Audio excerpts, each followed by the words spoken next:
Well, hello. Here we are again for another episode of the MilVet Podcast. I'm Beau Higgins, your host today.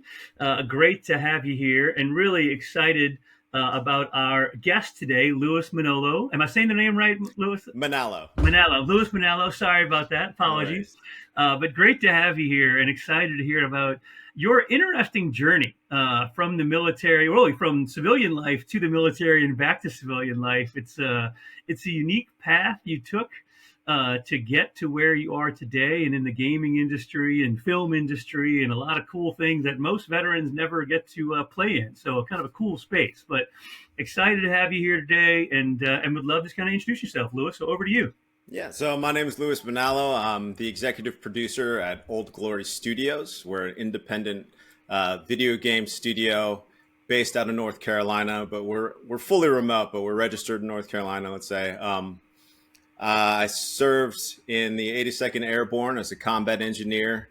I took part in combat missions for OEF 1, 2, and 3. And then, I've been working in the video game industry for the past 10 years. Working on titles such as Tom Clancy's Ghost Recon, as well as Dying Light 2, which is like a zombie game, and another game that's coming out this year, 2025, called Exoborn. So, yeah, thanks for having me. It's great to be here.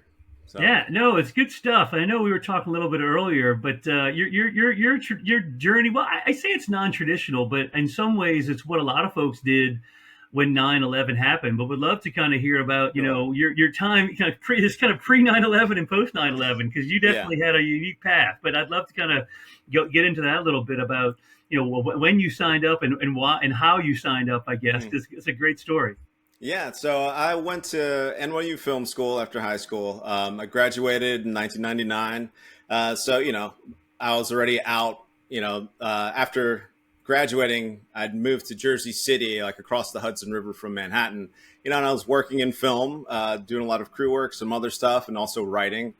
But then when September 11th happened, and from where my apartment in Jersey City, I just watched the World Trade Center fall right outside my window. And it's, like you see it on TV a lot, but like in the moment when I watched it, it just seemed to fall like a house of cards. You know what I mean? It didn't have any drama. It was just kind of abrupt. And it was so like, it's just like a switch, like the world is different, So for me, it was like the war had hit home.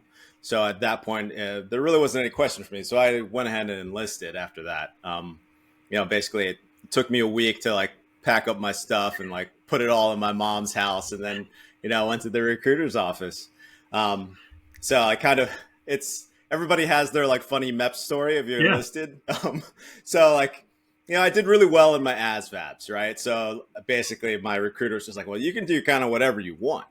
So originally I went in, I was thinking, okay, maybe I'll try to do military intelligence because this is what that kind of war, we're hunting terrorists or like Taliban in the mountains. Yep. It's going to be an intelligence war. Of course, when I get there, the MEPS recruiter's like, well, we can do that, but you're probably gonna have to wait like about 9 months before you can get that. And I was like, well, I'm not making any money now. So what do you have that's sooner? Dude, he played you, totally played you. Absolutely. Like, yeah. So I ended up signing 12 Bravo combat engineer in the 82nd Airborne. So that's awesome. Yeah. So within just, I think it was by May or something. It was definitely less than a year. It was probably like 9 months later. I was already deploying to Afghanistan. That's amazing. Well, and did you have a military background at all? I mean, what was the draw for the military? Sure. Well, my family has served with the military, like, going back to World War II. So my background, I'm Filipino. Yeah. So, like when I was a little kid, like, my grandfather on my mother's side would tell us about, like, he was basically a guerrilla fighter, so he would tell us about hiding with his face down in the mud when like Japanese planes were flying overhead. My father's mother, like, no one will actually tell us, like, no one seems to really know what she did during the war, but she basically like did something for MacArthur's army, and she ended up getting the GI Bill for the family. So, and then one of my uncles was in the Navy, my uncle Angelo. He was actually in the Cuban blockade, That was back when, he could only be a porter, you know what I mean? Yep. And then my other uncle, Tony, he was a Marine actually for a while too. Hoorah! So, Love that. Got to have him written in there somewhere. I'm happy to hear that. yeah, That's great. no, it was funny because after, of course, when I told them I was going to enlist, like they're just like, well, why don't you join the Navy? Why don't you join the Marines? Yeah, it'll pull from each side. Hey, we got a little bit for you. Yeah, that's awesome. Yeah, that's awesome. Exactly. Well, that's great. No, it makes sense. I mean, so many people have different stories and what their inspiration was, and having those family members that did it before is certainly a big part of it. But I love to see the this is, as you know, every service makes fun of each other's service. So, you and Army break the pattern a little bit. That's all good. All good. Yeah, absolutely. Yeah, no, that's the thing. So now we just need somebody to enlist or to join the Air Force and then Space Force, and we have all the branches. Cover them all. That's right. I love it. I love it. Yeah. Well, I mean, what were you what were you doing in New York before? You were just working in the industry still? I mean, did you find anything serious? Yeah. No, so I'd actually shot a documentary of my own already at that point. That was completely independent, and I was kind of, my day job was doing sound work for films. So, I did a couple of jobs for like Saturday Night Live shorts, it was it was really funny because it was like when Will Ferrell and Adam McKay. So this is like, they started in Saturday Night Live. Yep. So, this is when they were really just first working together for the first time. And it was really cool to be on the sets. You could really learn a lot from these guys, like just how the set is run, what kind of work environment they create so they keep it funny. You know what I mean? And so then now, like years later, like Adam McKay has got an Academy Award. Yeah, they don't keep themselves. Yeah. I attribute it to you. Clearly, the good sound work made it all together, right? Yeah. So that's it. Yeah, I don't know. Well, my problem was I kept laughing during takes. So, as the boom operator, I was technically hired by the sound mixer. So after like a couple of days on that, the sound mixer just stopped calling me. Lewis, you got to come on, man. All right, man. My sense of humor does not allow me to do this. I need a guy that's not as funny. So exactly. That's awesome. But yeah, it's a significant pivot. I mean, you're doing your real job. You're there. I mean, college degree, and decide, you know what, balloon goes up, I'm going in. So join up, combat engineer. Yeah, talk a little bit about your time in the military, actually. Sure. So I was in the 82nd. I had signed up for 3 years of enlistment. Yep. We first deployed. Again, it was organized differently with the 3 different battalions back in the day. Like, honestly, I can't understand how it got organized after I ETS. Like when people talk about the brigades. But basically, we were attached to an infantry battalion. So we deployed I think it was the spring of 2002 to Afghanistan. It might have been late spring, early summer. I really can't remember at this point. But then, it was funny. The first mission I went on was actually Operation Anaconda 2. So I guess there's some intel came in, and I guess the guys in 101st wanted to get a little more action before they went home. But they'd already sent their engineers home.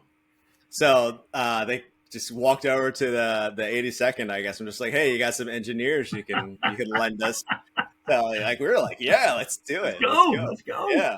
And it was really interesting to me too, because at that point I'd barely been out of basic training, and then as soon as you get to the 82nd, the hazing starts, you get really indoctrinated into that culture, right?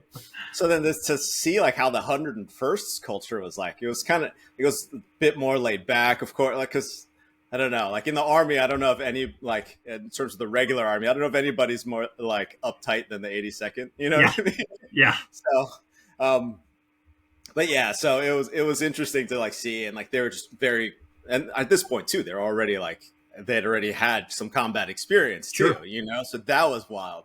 But it was funny because they kept breaking our balls the whole time. Like we were sitting down to lunch, and then like somebody like sets off like the MRE like flashbangs. Oh yeah, right. Yeah, right. It's like my fire team, we're strapping our RDAs, grabbing our guns, and then meanwhile, like this whole company of like 101st Infantry guys just like laughing at us. That's awesome. That's awesome. So that was the first deployment. Jumped right into it, and how many years do you have serving? I did just shy of 3. Okay. So yeah, like something like. Like a year, like 2 years and 10 months or something like that. So Got it. Yeah. So a couple deployments. So they got their money's worth out of you, obviously. Yeah. Yeah. No, I think I did the math, and I'm pretty sure I was deployed like just a little bit more than I was in garrison. So, You know, yeah. it's better than being in Fort Bragg, though. You're happy to be deployed. I mean, you know, relatively speaking, Yeah. as a guy, I did a couple tours in Camp Lejeune, and like you know, being back in the Yeah. there's obviously there's being deployed is a different world, but Yeah. you know, I get it. No, it's funny.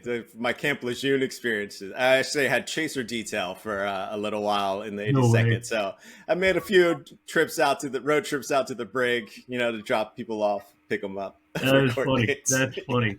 And obviously, I mean, you signed up maybe not necessarily thinking you would want to do a career. You just wanted to Mhm. do your duty as an American. It's Yeah. fair enough to say. And did the 3 years, and you're kind of like, I checked that box and want to get back to it. And kind of what was your thought process? Yeah. So, like for me, like, especially again, my parents are immigrants, right? Yeah. Like I was born here, but my parents were immigrants. They left, basically, martial law to come to the U.S. So the country has given our family a lot, you know. So there was like no doubt that if something happened, you know, it was just like a duty. But then after like 3 years and just seeing, it was very clear that it was not going to be a short kind of trip. Like Yeah. when I was still enlisted, like there was already like the invasion of Iraq also happened. So and just kind of so it became an issue of, am I going to make this my career, my life, or am I kind of cry uncle and try to go back to what I was doing before? So it was like it's like a kind of a math you kind of have to do, like, can I do like, am I doing the most good I can do here in the military, or can I try to do more good once I get out?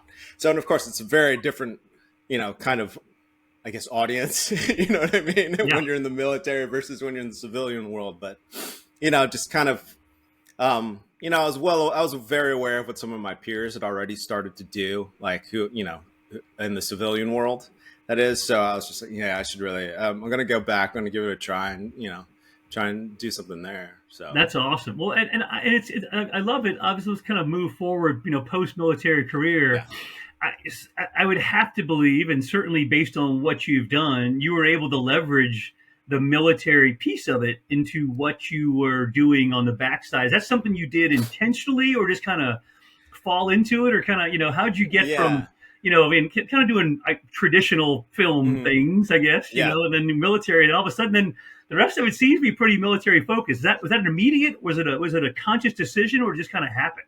No, it was not really intentional at all, but it's more like, so when I got out, I moved back to New York City. It's where my connections were.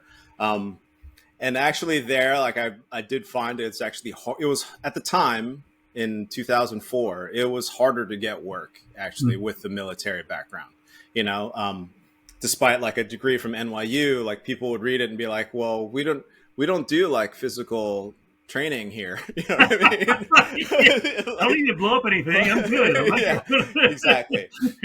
So, and then, after I got married, my wife and I spent a year in San Francisco, and it was even worse there. Like when I was in San Francisco, I basically had to take my military service off of my resume. Wow. Right. But when I was in New York, I was fortunate enough that people who I'd worked for at a bookshop called Biography Bookshop in the West Village, like I'd worked there during college, and so they hired me back. So I was basically like an assistant manager there, and then so I was kind of in this space of the book industry for a few years, even after after our year in San Francisco, we moved back to New York. And then, I continued to work as like a bookstore manager there and a book buyer. And that's actually how I started to get more writing work again. A lot of it was having to do with kind of a lot of it did have to do with my experience. It kind of segued into my writing about war experience stuff. Yeah. I don't know if you remember, Sebastian Junger wrote this book, War, that came out, Yeah. which, as a like I totally respect the documentary that he and that photographer made, but I didn't like a lot of his reasoning in the book. Yeah. You know what I mean? Like he was referencing like statistics from pre-World War II or Yeah. something. You It know didn't what I seem to mean? relate to your experience. Exactly. Yeah. So Yeah. like, you know, like respect to the effort he did, like taking those trips and trying to get like the worm's eye view, but I didn't like his analysis. So at Yeah. the time, like that was basically one of my biggest articles at the time because I was the only person who didn't praise the book. So that's kind of where I was like, all right, well, I guess this is kind of the niche I'm falling into. And then, you know, you as a writer, you also write about what you know. So I wrote a play about some soldiers stranded in Afghanistan on a mountaintop in Afghanistan. And I had a reading of it at NYU where I was doing some teaching as well.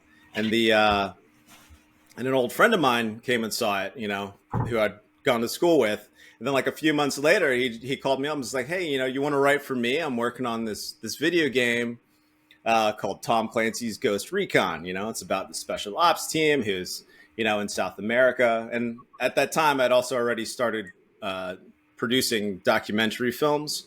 So I had been, I'd gone to South America a couple times actually on several shoots over the last couple of years. So he was like, I know you know South America. I know you know military culture. Do you want to come by and, you know, start writing for them? And that was 10 years, a little more than 10 years ago, I think. No, about 10 years ago now. And so I've been in the game industry ever since. So I just love it. I love the audience. And yeah, so it's really, it can be very difficult at times for sure, but it can also be very rewarding. So, yeah. No, that's awful. I have to ask your opinion. What'd you think of as a Marine recon guy? What'd you think of Generation Sure. Kill? At least did you watch that one? That scene, it's a little over the top. I get it, but yeah, that's the thing. Like a lot of this stuff, like I just couldn't do it. You know, like I'll try them. I can't really get through a lot of them. And it's just because they don't speak to the kind of experience that I had. Right. You Like had, for me, the worst one. It's going to be what's the one about EOD again? Hurt Locker. So, oh yeah, because again, like even when they show the first trailers, and yet like Jeremy Renner like yanks on the branch lines, which like moves all the mortar shells. I'm like, I did this. This is not how we do it. Yeah, it's like like, I get it. So, military guys, the worst critics of any military movie. You know, so, it's like it's like if you try to watch a doctor show with a doctor or a cop show with a cop, I guess. Yeah, you know, exactly.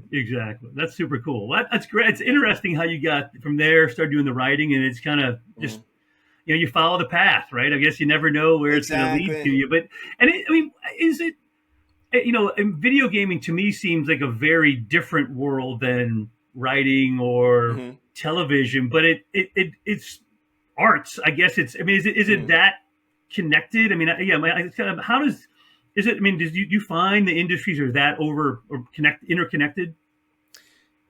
Yes, definitely. In a certain way, the medium of video games can be. It isn't always, but it can encompass every medium that's come before. You know, so you're always going to like, especially in the bigger budget AAA games, like what I was working on.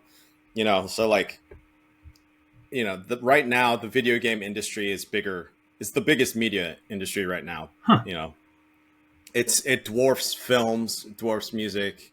Really? I mean, I feel dumb not knowing that. To me, I just doesn't think of it. I'm not a video game guy, so maybe I know they're out there, and like the Minecraft movies out these days. I know, but I just don't. It doesn't really. I don't think of it that way, but I guess that's accurate. I mean, you know better than I. Yeah. No, it is. I think part of it is also because unlike something like music, it doesn't really enter the wider public consciousness in the same way. You know, so if a new Ariana Grande song comes out, I'm going to hear it whether I try to listen to it or not. Yeah. You know what I mean? Yeah. But like, but a video game, I have to go seek it out. You know, I have to put some effort into like hearing it. Whereas, you know, like the newest Taylor Swift album just comes up, you know, like if I didn't know who Taylor Swift was 2 years ago, just from watching football, I know who she is. Yeah, you have no choice to be exposed to that. Yeah, fair enough. Yeah, exactly. Yeah. So whereas like the video game stuff, you know, like I'm sure everybody's heard of Minecraft, you know, before, but now everybody has a better idea of it but only because the cultural impact of, you know, the film and the actors in it. Now, were you a gamer yourself? I mean, that's something you coded and game. That's all part of you did, or you like? Did you do the coding stuff too, or just curious? It seems to be very kind of, to me, nichey, but I'm just curious. It was a bit of a niche kind of thing, I guess. But growing up, we had like PCs in the house, so I would play, and you know, so I would play.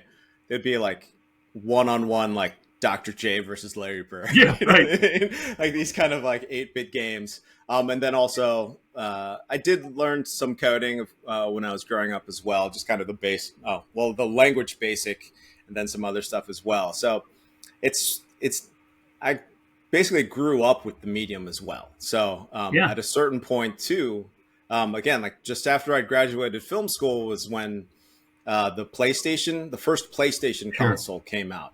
And in that, like some of those first games, it was very clear like they were hugely influenced by cinema.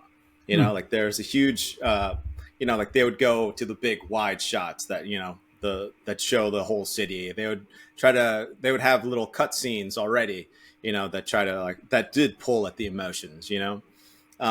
So there has always been that, like cinema's always been part of the video game language, I think. Like even if you look at Pac-Man, right? Like in between each level of Pac-Man, there's a little cartoon, you know, that tells a little story. So speaking my language with Pac-Man, by the way, I knew the patterns. I was crushing that thing. There you go. Right?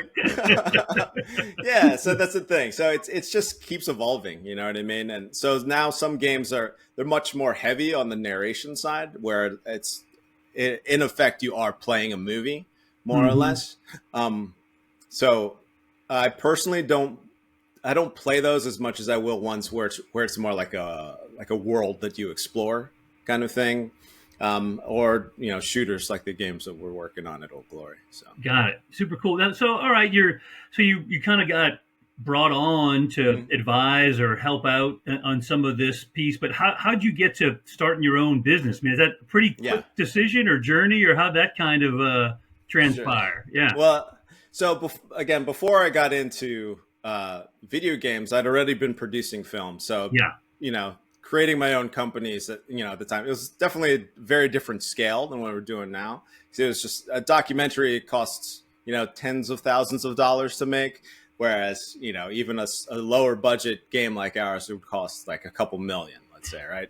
So, so it was very easy to me. The idea was always there, you know? And then writing for games, working in narrative, if you do it the way I do it anyway, you get to meet every other department in the game, because the narrative touches everything. Whereas, you know, so if you're just making the environment of a game, the environment has to fit the story has to fit the environment, right? It's a collaboration in that way. Or like the way that a character looks, you know, it has to fit the context of the story. So, for example, if they want to put, if the character is supposed to be a special forces operator, right? But then you put like the Navy SEAL flash on his uniform, like I have to come in and be like, that's not the story we're telling, you know? So there's things like that as well. So, but again, like, so I ended up, at least I'm not saying I learned how to do all of these things, but I learned what a lot of these things were, you know? But then I worked in Malmö, Sweden at this company called Shark Mob for a couple of years. And there I met my current co-founder, Matt Patak. He was the lead level designer there, and I was the senior narrative person. So we collaborated a lot. It was just a really good collaboration. But then, you know, he moved back to the States like about a year before I did. I moved back, you know, when my work visa ended. And then, you know, we kept in touch. And then after a few months being here, like he told me about this idea of a game that he'd been working on, you know, and I was just like, well, yeah, let's do it. You know? So setting up the LLC, of course, no, sorry, I set up a C corporation actually, which, you know, that's easy enough to do. But then I actually, to kind of get things really moving, I actually went through an accelerator, the Vet to CEO accelerator, nice. Which again is for veterans. They're not paying me to endorse it or anything, but I absolutely do. Like it's really great. And then, you know, so that kind of helped us along. And again, we'd been pitching some like angels, but it's the video game industry, like you say, is kind of niche. So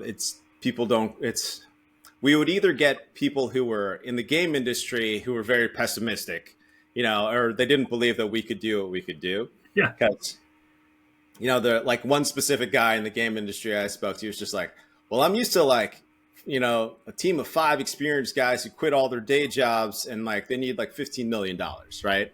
And that's not like, we know we can do that game that they make for less because we've been in there. Yeah. You know what I mean?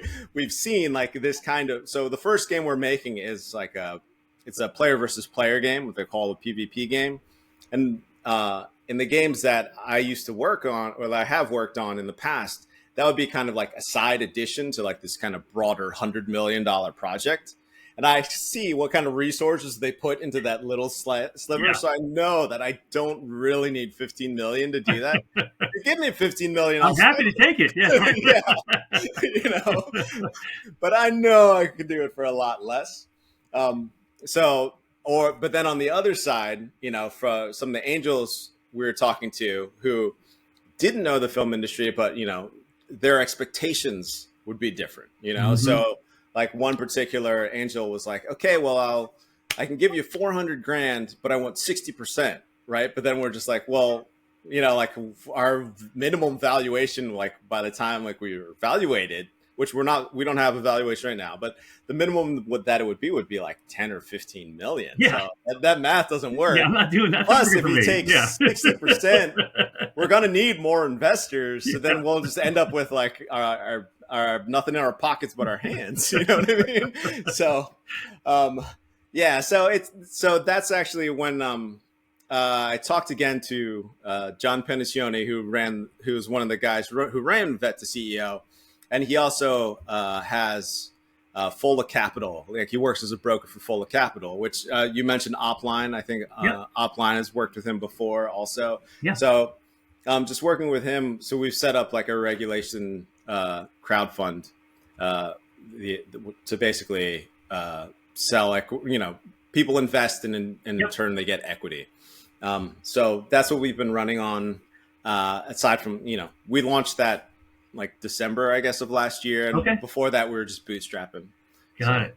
I want to back up to something because it probably shows my ignorance. But when you say writing for video games, like, I have in my head like a movie's a script, right? You have this document. And it's like, oh, yeah, this person says this. Is that what do you actually write out a video game before you produce? What does it mean to say writing for, I just, in my head, it's like, oh, you code this thing and hit this button and it shoots something. But like, what does that look like to write for a video game compared to writing for a movie or writing for a documentary? Is it similar? Is it completely different? Is it?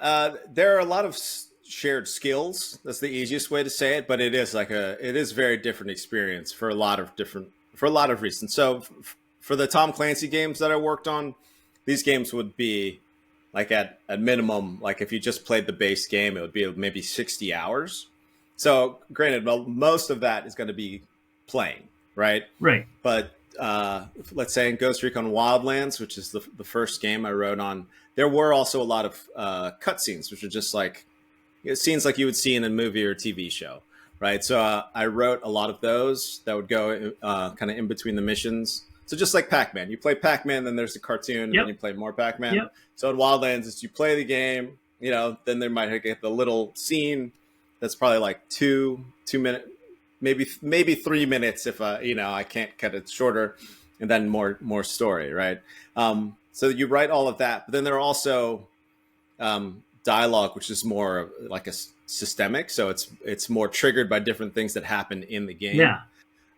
So those. It might be just your character like saying something like snappy when they or just saying frag out when they throw a grenade. You know what I mean?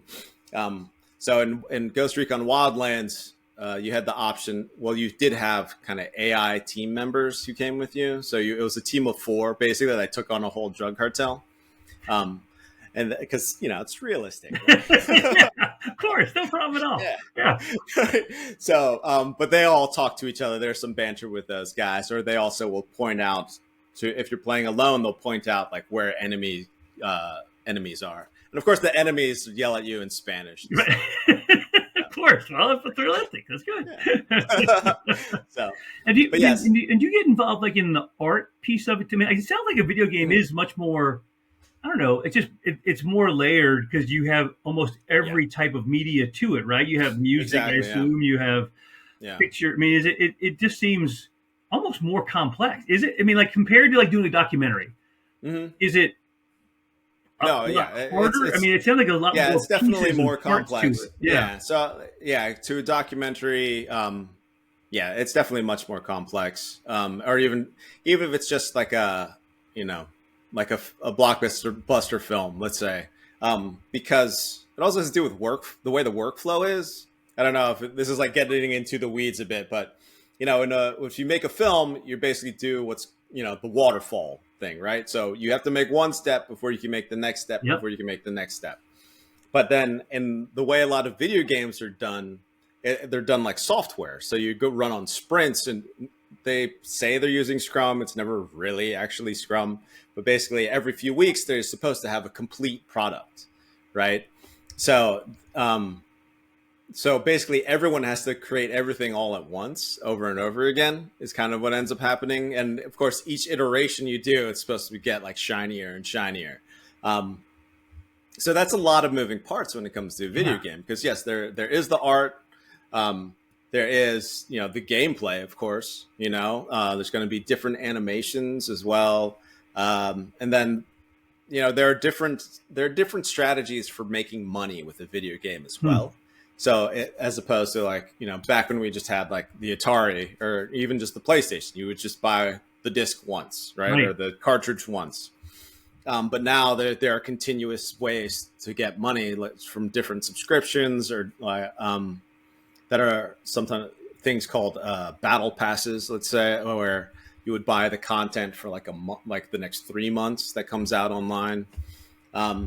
Or there are the microtransactions, which are like, well, I want my character to wear this really cool hat, So, so the game company's like, great, here's the hat, just pay me $1, So, and like those things, if they math it out right, then those things can be really profitable as well. So there are definitely a lot more moving pieces, and because the tail of that product, they try to keep it going try to keep that tail as long and as fat as possible for as long as they can.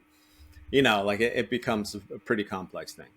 It's great. There's so much more to it than, again, I'm not a gamer. I mean, I know my kids play, and they're always like, "Yeah, I just got that." I'm like, I'm getting Pac-Man. I was solid on that one, though, bro. That was me. Yeah, well, this is the thing. Pac-Man's still going. Well, what's crazy now too is one of the bigger innovations happening is like now you can just make Pac-Man on like with an AI, just like tell it. You know what I mean? With using natural language, you can do that with like Grok, which is I guess on Twitter now. So.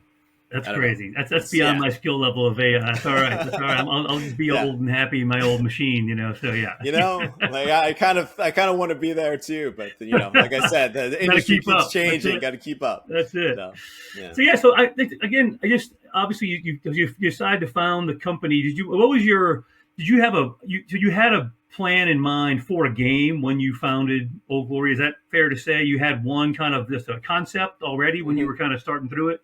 Yeah. So the concept is, my co-founder, Matt, he's actually the creative director. So it's completely his concept. So the idea is it's 5 versus 5, like one side's the attackers, one side is the defenders. And you're fighting over like, one village, basically one small village in the middle of this area, this battlefield that's like 700 by 700 meters. Right. But then one of the things that we add to it, which he added to it, which I really like, is that it's actually based on rounds, right? So basically whoever holds the town or holds the objective in the town for that 8-minute round, they win that round. And the first person to win 4 rounds wins the whole match. So each round is structured so that at the beginning of each round, you can set up your trenches. You can set up where you want a mortar pit or machine gun nest, or if you're on the attacker side, you can buy artillery. So things like that. So then, but then after each round, all those changes that happen, they persist. So let's say the defenders in that first round set up a whole bunch of mortar pits, right? But then they lose that base. So now, or they lose that objective. So now when the attackers, it's their turn to defend. Now they have all those mortars. Huh. So, yeah. So, or if let's say you destroy the church in the center of town, right? Then in the next round, the church is still gone, Yeah. So it's pretty interesting. And one of the advantages to being able to manipulate the environment, you can also, of course, like time when you're going to attack. So you can say, all right, well, we're going to attack in the middle of the night. We're going to attack at dawn because we know we're coming from the east. They won't be able to see us. Things like that. But one of the things that's great about this is that every time you play, it will be a different map. Because you can decide where you want your trenches and where you want all these other things, or what you're going to target to destroy even. So yeah, it's interesting. It's we're trying to keep it something that's alive, very, very much like a sport, like an e-sport. So yeah, it's fun so far. So right now we shipped our first playable prototype like last year in August. I mean, shipped. I just mean we completed it. Yeah. So we're working on like just the vertical slice, which is just basically one level out of the many that we want to ship. But then we have like a few dozen play testers who are playing pretty regularly. It's kind of funny because they'll come on our Discord and they'll be like, "Hey, we're gonna play tonight." So they're having fun, and it's really great to get their continuous feedback. What's the name of the game, by the way? So the game is called Victory's Grave Outflank. So if you buy your games on this platform called Steam, you can already go ahead and wish list it so you'll know when it comes out. In our social media, on our website, we already have a bunch of art up. There's a bunch of trailers that we've made from again, this is still the prototype stuff, so it's still really early in the game. But yeah, people. But that's so. What is the traditional? What is a rollout for a game like that? I mean, you have a date in mind, like where you're like. In my head, again, it's like you're going to buy a CD eventually, right? And that's like the goal, right? Like when every year Call of Duty 37 comes out or whatever, and it's a different thing. Like my kids always bought it, but is that what you work towards, or is it mostly online, or like how do you? What's your kind of time? I just don't know this kind of stuff. Yeah. So again, for our product, we're looking to initially just release it on PC. And probably it will most definitely only be online, like at least for the initial release. But again, the development of a game pretty much follows like a normal piece of software where you have your first prototype, you have your vertical slice, which shows like, okay, this is what it will look like when it's done. Then you have your alpha, which is basically the first complete rough draft. Right. And then your beta is like the more polished version. So what a lot of video games do these days is they'll release what's basically the beta in early access. And then, players can buy it for generally what discounted, it'll be cheaper than what the full release would be.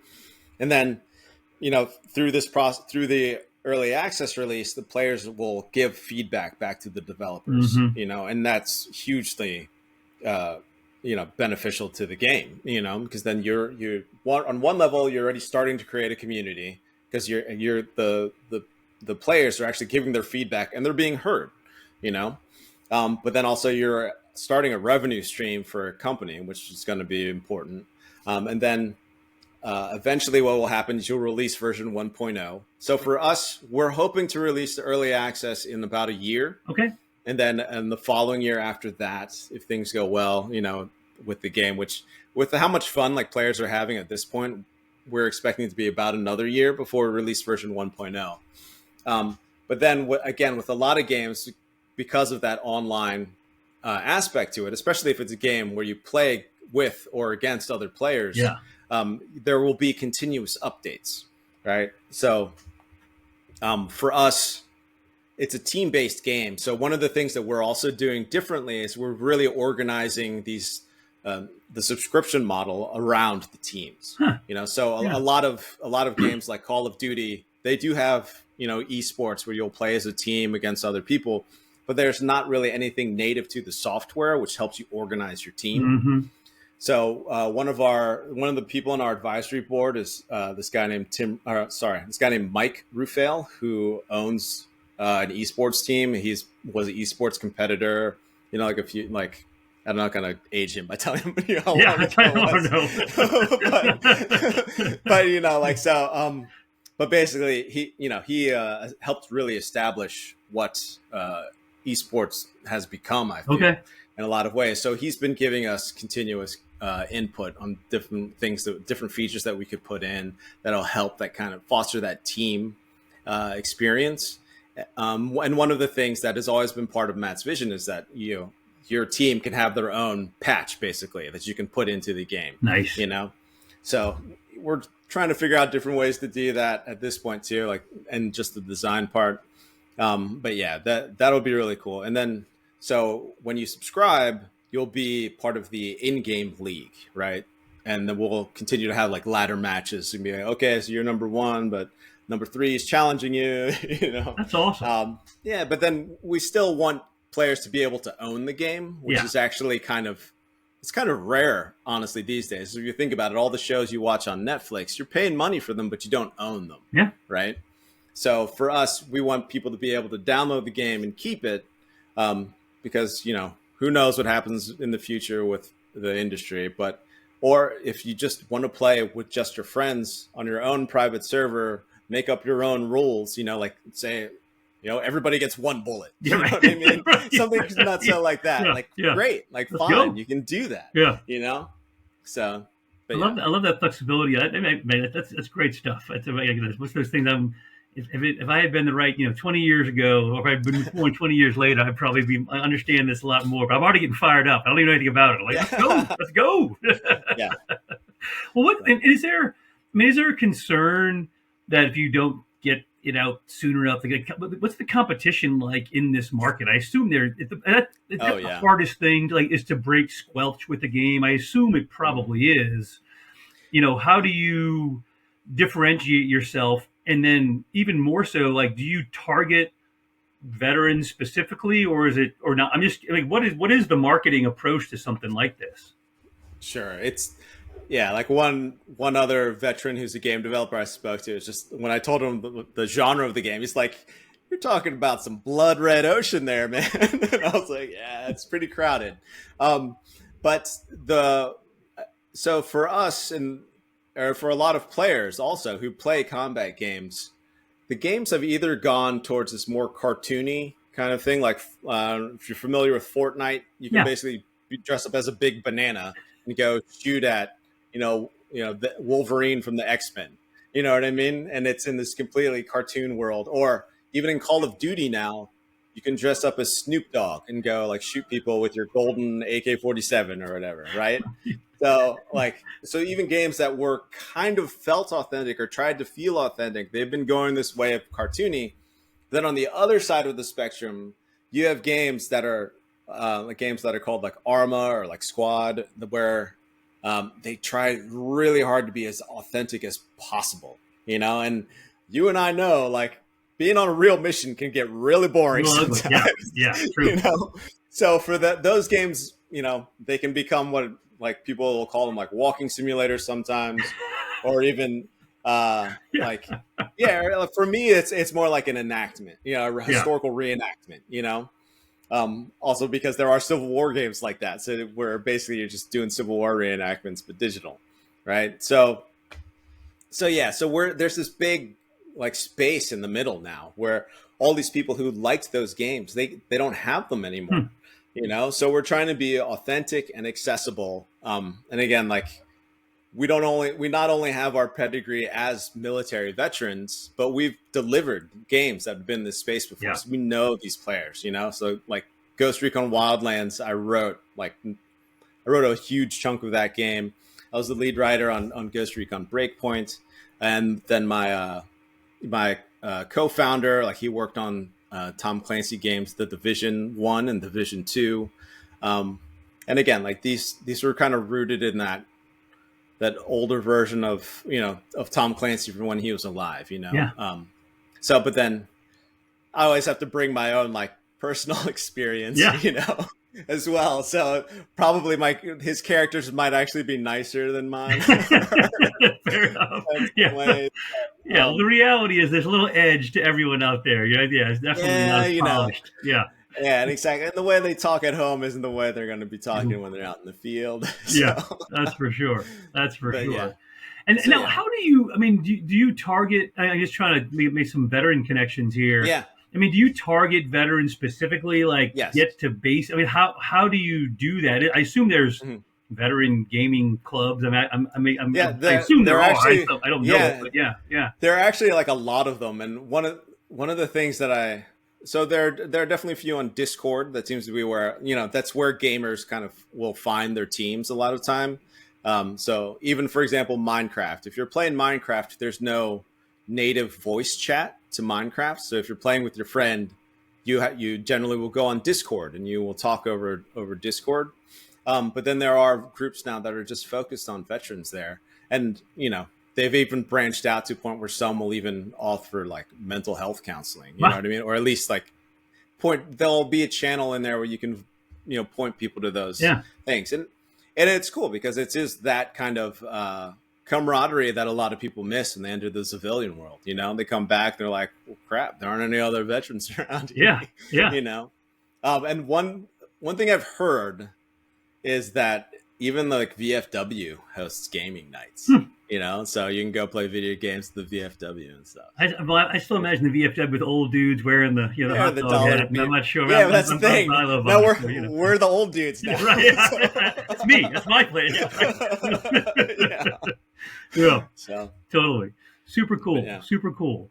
I mean, and do you have veterans working with you or on your team? I mean, how big is Ogle? Just kind of give me a little stats on the company itself. Okay. Yeah. So right now, the only full-time people are myself and my co-founder, and we're both combat veterans. But one of the things that we're doing differently so that we can make games more affordably, I don't know how much you see in the news, but like game companies, a lot of those studios are closing down. Yeah. A lot of people are getting laid off. And it is really because they're not being made in a sensible way. So I structured this company specifically like I would structure an independent film production company, where in many of those that I've worked at or worked with, there's just a director and a producer, right? And then everyone else they hire is basically freelance. So like, for example, you hire Harrison Ford for your movie, you don't put him on salary and give him a 401k.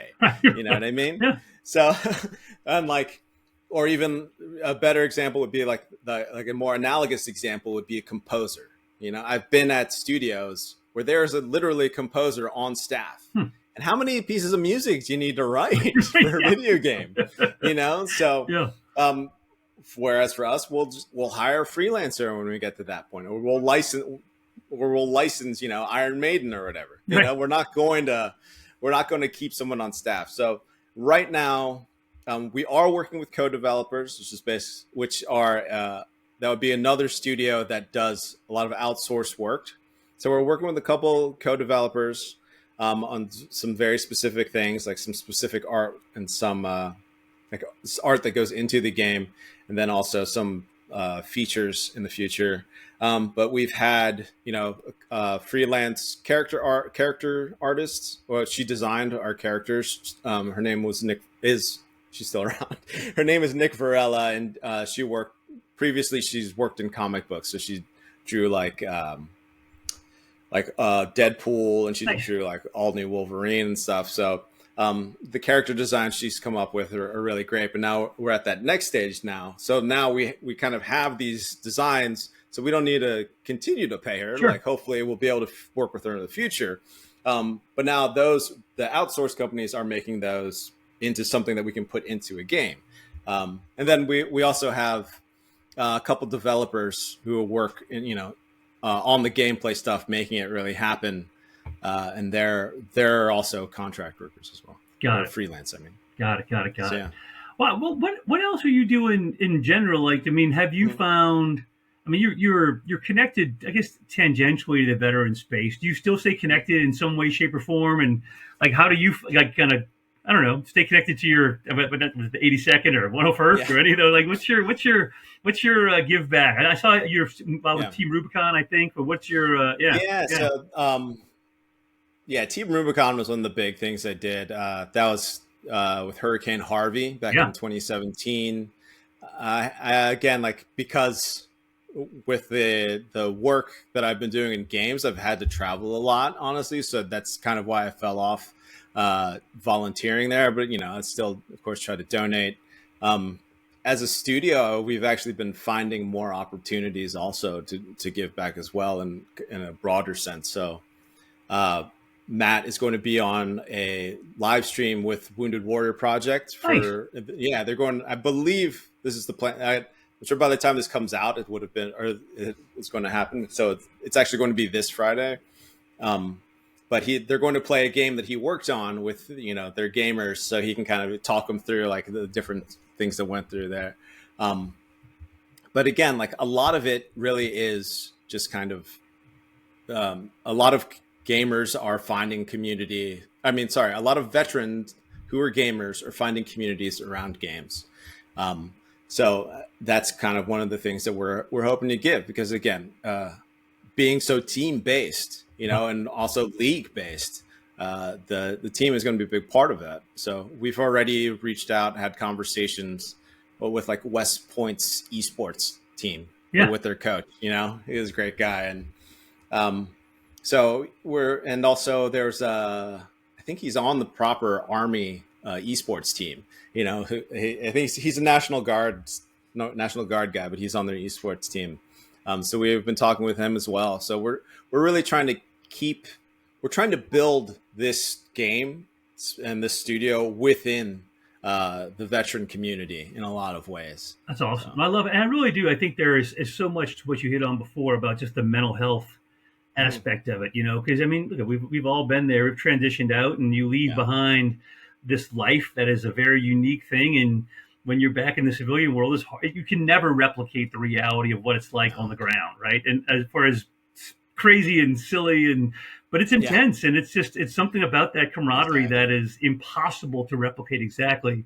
And when you don't have it at all, that's when people, you do have the mental health problems, and you lose your tribe, right? Another Sebastian Younger reference, the tribe piece of it matters to people, and absolutely. I think that you certainly can probably find that in video games and what you're doing, and to be able to make people or avail them to resources potentially through the Discord channel or whatever it may be is a super cool thing that I, again, probably under invested in or under aware of, because a lot of the folks that are having problems are gamers. I'm sure that's what they're home, and you have this image of this guy home, drinking his Jack Daniels, maybe gaming. But if he has people to connect to, maybe that's what you need, maybe that's the way to do it. I don't know. No, that's the thing. So a woman asked me before, like, I guess like the son of a friend of hers, like after he got out, like he was kind of keeping to himself and like just playing video games. So it's like, I guess his mother was concerned he wasn't getting out of the house, like, doing more social things. And, basically I just, the friendships and the interactions that you can have online can, it can grow from there. Totally. If again, the person has to let it, of course, Sure. But at least facilitating an opportunity for it to exist is a win in its own right. Yeah. That's awesome. No, 100%. Super cool. Lewis, the hour is flown by, man. And I've learned a ton. I'm probably way more than you as an old guy about how this works, but just excited about what you're doing, what you've created, hearing your transition. It's a unique story. And again, thank you for the time today. Anything you want to leave the audience with before we got to close out? No, again, thanks for having me. If you want to reach out, if you want to learn more about the studio, www.oldglorystudios.us. I'm also in the MilVet Slack channel. I'm kind of more of a lurker. All good. But if you're on there, you can reach out to me and I'll probably get it. And yeah, just, like we are at this point, we're currently like raising funds with that RegCF. It's really still a seed round. Yeah.